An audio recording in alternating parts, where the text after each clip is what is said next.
পাকিস্তানের জাতীয় ক্রিকেট দলনেতা থেকে ইমরান খান হয়ে উঠেছিলেন গণমানুষের নেতা।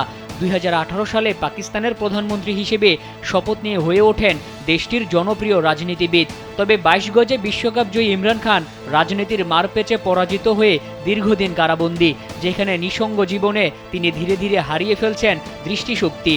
সম্প্রতি এক প্রতিবেদনে জানা যায়, বর্তমানে রাওয়ালপিন্ডির আদিয়ালা জেলে বন্দী ইমরান খানের ডান চোখের দৃষ্টি প্রায় 85% হারিয়ে গেছে।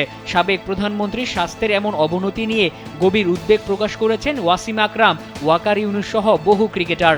সুচিকিৎসার ব্যবস্থা করার আকুতিও জানান তারা।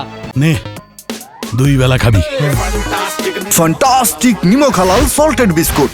ওয়াসিম আকরাম তার সাবেক অধিনায়ককে নিয়ে সামাজিক মাধ্যমে লিখেছেন, আমাদের অধিনায়ক ইমরান খান স্বাস্থ্যগত সমস্যার মধ্য দিয়ে যাচ্ছেন শুনে মন ভেঙে যাচ্ছে।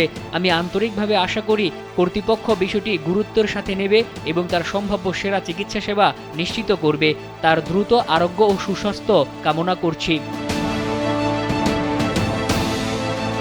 বিশ্ব ক্রিকেটের সর্বকালের সেরা পেসারদের একজন ওয়াকার ইউনুসও ইমরান খানের জন্য মানবিক আচরণের দাবি জানিয়েছেন। তিনি বলেন, রাজনীতিকে একপাশে সরিয়ে রাখুন, আমাদের জাতীয় বীর, যিনি ক্রীড়া জগতে আমাদের সবচেয়ে গৌরবান্বিত মুহূর্ত এনে দিয়েছেন, যার ক্যান্সার হাসপাতাল আমার মা সহ অনেকের উপকারে এসেছে। বর্তমানে তার স্বাস্থ্যের চরম অবনতি হয়েছে, জরুরি চিকিৎসা প্রয়োজন উল্লেখ করেন তিনি।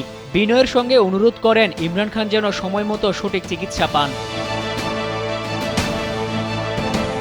পাকিস্তানের সাবেক পেসার শোয়েব আখতারও এ বিষয়ে উদ্বেগ প্রকাশ করে বলেন, ইমরান খানের দৃষ্টিশক্তি হারাতে থাকার খবরটি আমাকে ব্যথিত করেছে। আশা করি তিনি সর্বোচ্চ চিকিৎসা পাবে।